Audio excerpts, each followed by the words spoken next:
আজকে আমরা একদম বেসিক ভয়েস চেঞ্জ শিখবো, বেসিক লেভেল থেকে ভয়েস চেঞ্জ, মানে একদমই ভয়েস চেঞ্জ যাদের কাছে অজানা তারা কীভাবে ভয়েস চেঞ্জ করবে সেইটা সম্পর্কে আমরা আলোচনা করবো। দেখো, ভয়েস চেঞ্জ জানতে হলে যে প্রেজেন্ট ইনডিফিনাইট টেন্সের ভয়েস চেঞ্জ, প্রেজেন্ট কন্টিনিউয়াস, এইরকম আলাদা আলাদা করে কোনো টেন্সের ভয়েস চেঞ্জ না জানলেও বেসিক ভয়েস চেঞ্জ শেখা যায়। সেগুলো কি, সেগুলো আমরা দেখবো। দেখো, একটাই সূত্র যদি আমরা মনে রাখি, একটাই সূত্র কি না, অবজেক্ট সাবজেক্ট, ওকে, তারপরে জানি না, তারপর V3 অর্থাৎ ভার্বের থার্ড ফর্ম, তারপরে বাই, তারপরে সাবজেক্টটা গিয়ে অবজেক্ট হবে।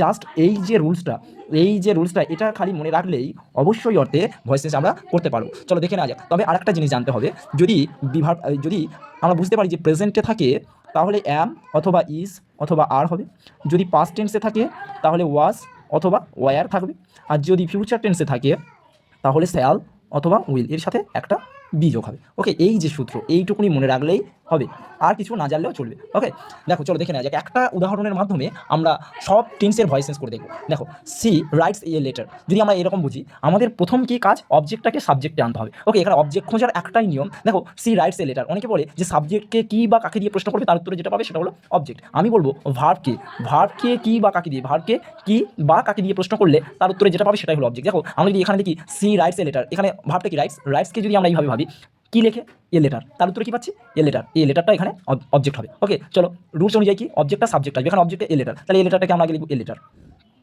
তারপর নিয়মে দেখো আমি কি বলেছি জানি না, তো জানি না দিলাম।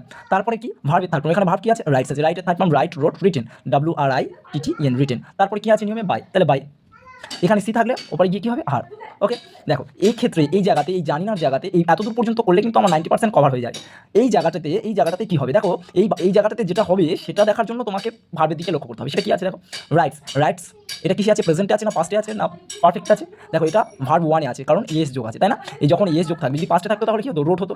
কিন্তু এখানে কিসে আছে, প্রেজেন্টে আছে বলে রাইটস হয়েছে, আর যদি পারফেক্টে থাকতো তাহলে কী হতো, রিটেন হতো। কিন্তু দেখো এখানে রিটেনও নেই, এখানে রোটও নেই, কি আছে, রাইটস, তার মানে প্রেজেন্ট আছে। আমি বলেছি দেখো, প্রেজেন্টে থাকলে অ্যাম অথবা ইজ অথবা আর, তো এখানে কী হবে, এ লেটার কী হবে, অ্যাম অথবা ইজ হবে, এ লেটারের পরে কী হবে, ইজ হবে, ইজ, ব্যাস কমপ্লিট। ওকে, নেক্সট দেখি আমরা, she is writing a letter, ওটাকে যদি এইভাবে দেওয়া হয়, she is writing a letter, আবারও সেম, এ লেটারটাকে আমরা প্রথমে নিয়ে আসবো, এ লেটার, তারপরে কি জানি না, তারপর ভার্ব কি আছে, রাইট, ভার্বের থার্ড ফর্ম রিটেন, তারপর কি আছে বাই, তারপর সি পরিবর্তে আমরা হার লিখবো। ওকে, দেখো এই জায়গাটাতে কী হবে, এই জায়গাটাতে খেয়াল রাখার জন্য আমরা দেখো এই ক্ষেত্রে আগে কী ছিল, এটা মেন ভার্ব ছিল, কিন্তু এখন এটা কি হয়েছে, বি ভার্ব এসে গিয়েছে। এখানে কি বি ভার্ব আছে ইজ, তার মানে তোমাকে বুঝতে হবে এখানে এ লেটারের পরে হয় এম, না হলে ইজ, না হলে আর বসাতে হবে। তাহলে এ লেটারের পরে কি বসবে, ইজ। ওকে, দেখো এই আইএনজি এখানে বসিয়ে দেবো, তার আগে একটা বি যোগ করে দেবো। তাহলে এক্ষেত্রে ভয়েস চেঞ্জটা কী হলো, she is writing a letter is being written by her. Okay, তারপরে দেখো she has written a letter, আবার এ লেটার, তারপরে জানি না, এখানে দেখো ভার্বের থার্ড ফর্ম দেওয়াই রয়েছে, রিটেন, আবার বাই, তারপর সি পরিবর্তে আমরা হার লিখব। ওকে, দেখো এখানে কি আছে, বি ভার্বে হ্যাজ আছে, তার মানে এখানে হয় হ্যাভ, না হলে হ্যাজ হবে, তার মানে এই লেটারের পর কি হয়, হ্যাজ।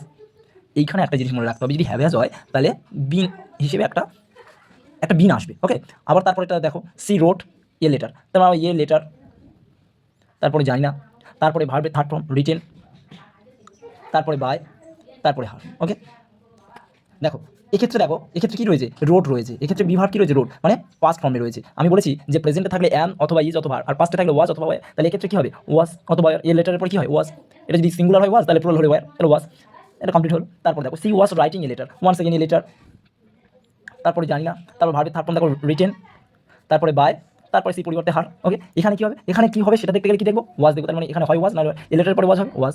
দেখো আমি বলেছি অ্যাম ইজ আর যদি থাকে সেক্ষেত্রে দেখো এক্ষেত্রে এই যে আইএনজিটা বসিয়ে দিলাম, তার কি বসাবো, বি যোগ করে দেবো, কমপ্লিট হলো। তারপর দেখো she had written a letter, আবার এ লেটার, তারপরে জানি না, তারপর ভার্বের থার্ড ফর্ম তো দেয়াই রয়েছে, দেখো এখানে রিটেন, তারপরে বাই, তারপরে সিটা ওপর গিয়ে হার হবে, হার। দেখো এই হ্যাড আছে, তার মানে হ্যাড, আচ্ছা হ্যাড থাকলে বিন নিয়ে আসতে। ওকে, তারপর দেখো সি উইল, তাই এ লেটারটা আবার আগে আসবে, এ লেটার, তারপর জানি না, তারপর ভার্বের থার্ড ফর্ম কি রিটেন, তারপর বাই, তারপর হার। এই রাইটের পরিবর্তে এই উইল আছে, তাহলে এ লেটারের পরে উইল। এই স্যাল উইল থাকলে আমি কি বলেছি, স্যাল ফিউচারে আছে, এটাও ফিউচারে থাকলে স্যাল অথবা উইল, তার পাশে কি যোগ করতে হয়, বি, তাহলে বি, এটা ঠিক হলো। তারপর দেখো she will have written a letter, তাহলে এ লেটার, ওয়ান সেকেন্ড জানি না, তারপরে ভার্বের থার্ড ফর্ম তো দেয়াই রয়েছে, রিটেন, তারপর কি বাই, সি থাকলে হার হবে। ওকে, এই উইল, তাহলে উইল, এখানে হ্যাভ, ওই এ লেটার উইল হ্যাভ, এর সাথে একটা জিনিস যোগ করতে হবে, বিন। ওকে, এইভাবে। তবে